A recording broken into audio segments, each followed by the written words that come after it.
जय श्री कृष्णा। राधे राधे मेरे प्यारे भक्त जनों, आज सुनेंगे आप तारा माता की नवरात्रि का महाविद्या। आज दूसरा है तारा माता की व्रत कथा। जो भक्त तारा माता का नवरात्रि रखते हैं वो गुप्त होके व्रत करते हैं, उनकी सारे मनोकामना तारा माता पूरा करती है। भक्त जनों, तारा माता का गुप्त व्रत रख कर उन पर विश्वास करके आप पूजा कीजिए, उनकी अर्चना कीजिए, आपका जरूर मनोकामना पूरा होगा। कृष्णा। राधे राधे मेरे प्यारे भक्त जनों, आज आप सुनेंगे गुप्त नवरात्रि का आज दूसरा दिन है, जो माँ तारा देवी की व्रत कथा। गुप्त नवरात्रि का आज दूसरा दिन है, जो माँ तारा देवी को समर्पित है। पौराणिक कथाओं के अनुसार इस दिन अघोरी विशेष रूप से महाविद्या तारा को प्रसन्न करने के लिए पूजा करते हैं। महर्षि वशिष्ठ ने सबसे पहले इनकी आराधना की थी। शत्रुओं का नाश करने वाली माँ तारा सदाए रूप ईश्वर की देवी मानी जाती है। साथ ही अथर्क उन्नति, भोग और मोक्ष दोनों प्रदान करने वाली भी है। तारा पीठ में देवी सती के नेत्र गिरे थे, इसलिए इस स्थान को नयन तारा भी कहा जाता है। यह पीठ पश्चिम बंगाल के बीरभूम में स्थित है। यह अनाय कथा के अनुसार माना जाता है कि तारा देवी राजा दक्ष की दूसरी पुत्री थी, जिनका मंदिर शिमला से 13 किमी दूर सोगी में स्थित है। शास्त्रों के अनुसार लंकापति रावण ने भी माँ तारा की उपासना की थी। साथ ही माता तारा देवी को लेकर यह भी मानता है कि जिनका उद्धार भगवान शिव भी नहीं कर पाते, उन भक्तों का उद्धार भी माँ तारा देवी करती है। माँ तारा की पूजा के कोई विशेष नियम नहीं होते हैं, लेकिन यह मानता है कि यदि कोई व्यक्ति पूरी श्रद्धा से माँ तारा देवी की पूजा करता है तो माता भक्तों की पुकार सुनकर उनका उद्धार अवश्य करती है। माँ तारा की साधना करने से धन संबंधी सभी समस्याओं दूर हो जाती है और साथ ही दिव्या सिद्धि भी प्राप्ति होती है। माँ तारा की पूजा हमेशा एकांत कक्ष में ही करें। जिस स्थान पर आप पूजा करें वहाँ आपके अलावा कोई भी अन्य व्यक्ति मौजूद ना हो। माँ तारा की पूजा करने से पहले स्नान करें।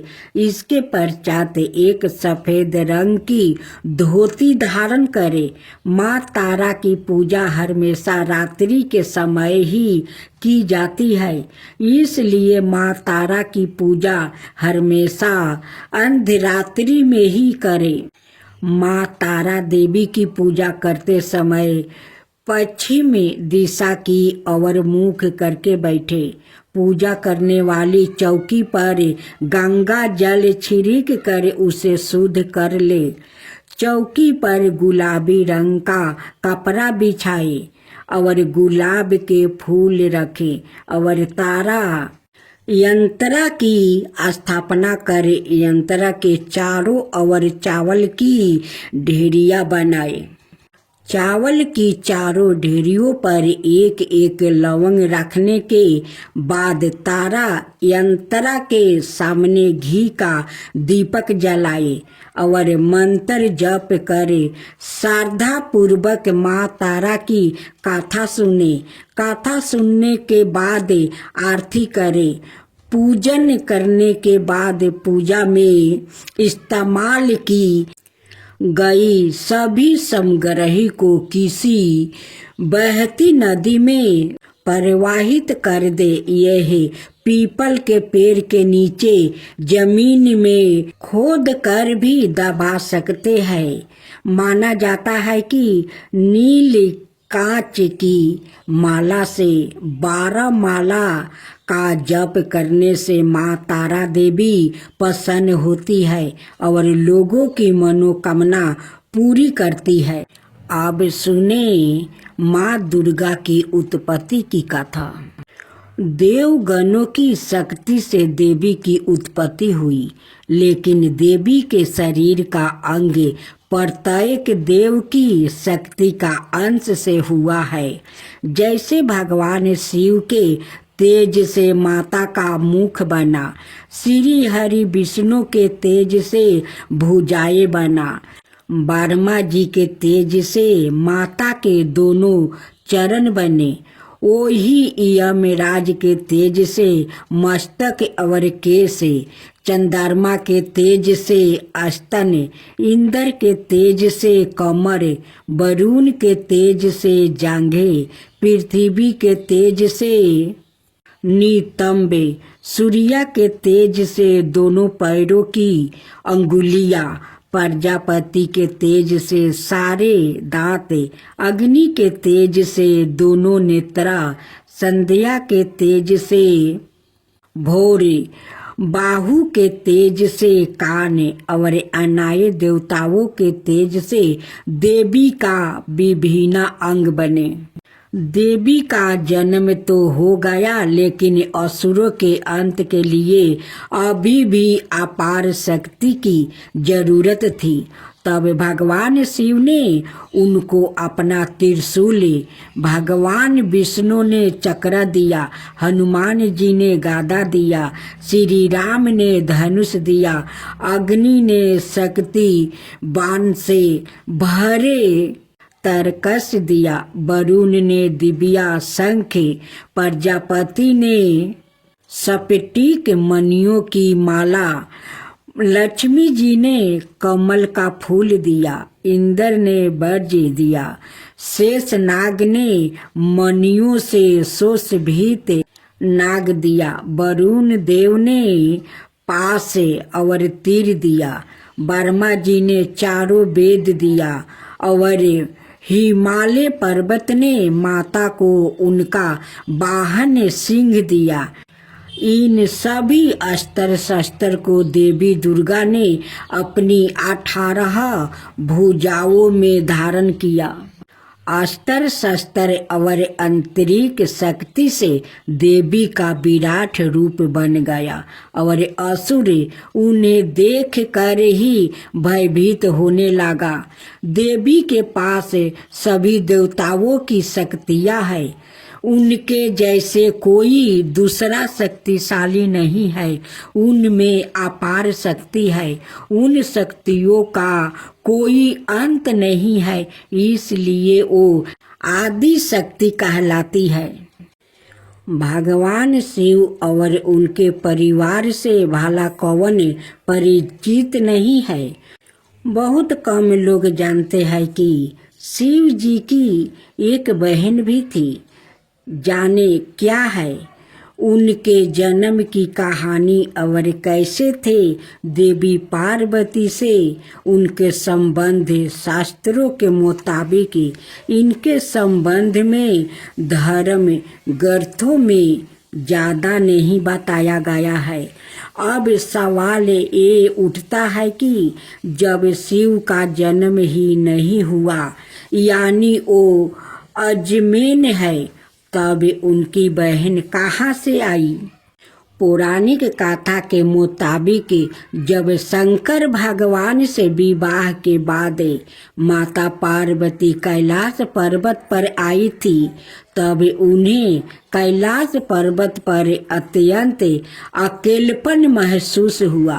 एक दिन उनके मन में ख्याल आया, काश शिव शंकर की कोई बहन होती तो वो उनके साथ बात करती, पार्वती जी के मन में ये बात अनेकों बार उठी, किंतु उन्होंने शंकर जी को कुछ नहीं बताया। हालांकि माता पार्वती को परेशान देख एक बार भोलेनाथ ने पूछा भी था कि कैलाश में कोई समस्या है तो मुझे बताओ देवी, लेकिन भगवान भोलेनाथ तो अंतर्यामी ठहरे। उन्होंने पार्वती जी के मन की बात जान ली। माता पार्वती समझ गई कि शिव शंकर ने उनके दिल की बात जान लिया है। वो बोली, अगर आप मेरे मन की बात जान ही गए हैं तो भी आप मेरी इच्छा पूर्ण नहीं कर सकते। भगवान शिव शंकर मुस्कुराए और बोले, मैं तुम्हें ननद तो लाकर दे दूं, लेकिन क्या आप उसके साथ निभा पाएगी? इसके बाद शंकर जी ने अपनी माया से एक देवी को उत्पन्न किया। हालांकि उनका रूप बड़ा विचित्र था। वो बहुत मोटी थी और उनके पैरों में काफी दरारें थी। शिव ने उनका नाम आसवारी देवी रखा। माता पार्वती अपनी ननद को देखकर काफी खुश हुई। इस तरह माता पार्वती को ननद भी मिल गई। माता पार्वती ने सवारी देवी को स्नान करवाया और फिर भोजन पर आमंत्रित किया। लेकिन सवारी देवी ने जब खाना शुरू किया तो माता पार्वती के सारे भंडार खाली हो गया। महादेव और अनाए कैलाश वासियों के लिए कुछ भी शेष ना रहा। ननद के ऐसे व्यवहार से माता पार्वती को काफी बुरा लगा, लेकिन उन्होंने किसी से कुछ नहीं कहा।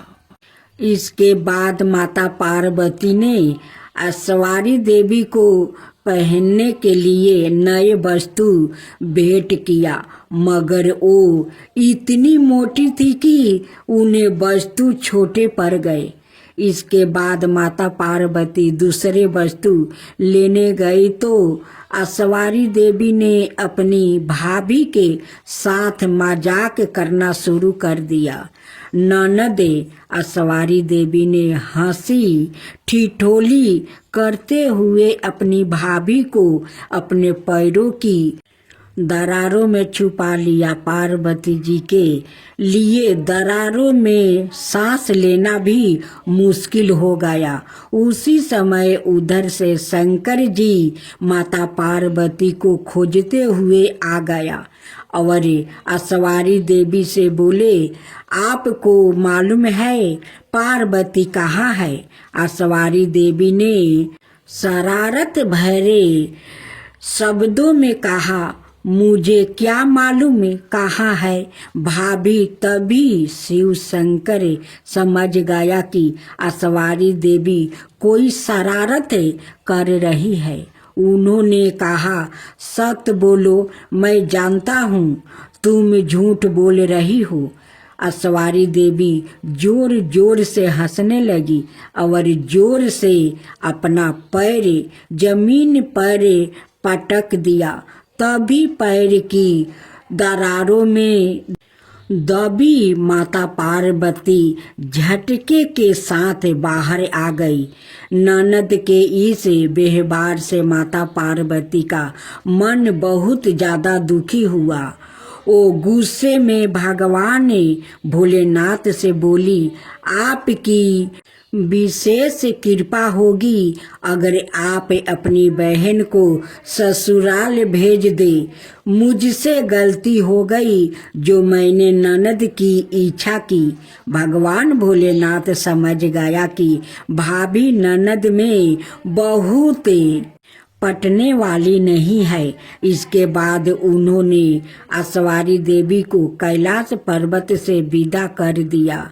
प्राचीन काल से आरंभ हुआ ननद भाभी के बीच नोक झोंक का सिलसिला आज तक चल रहा है।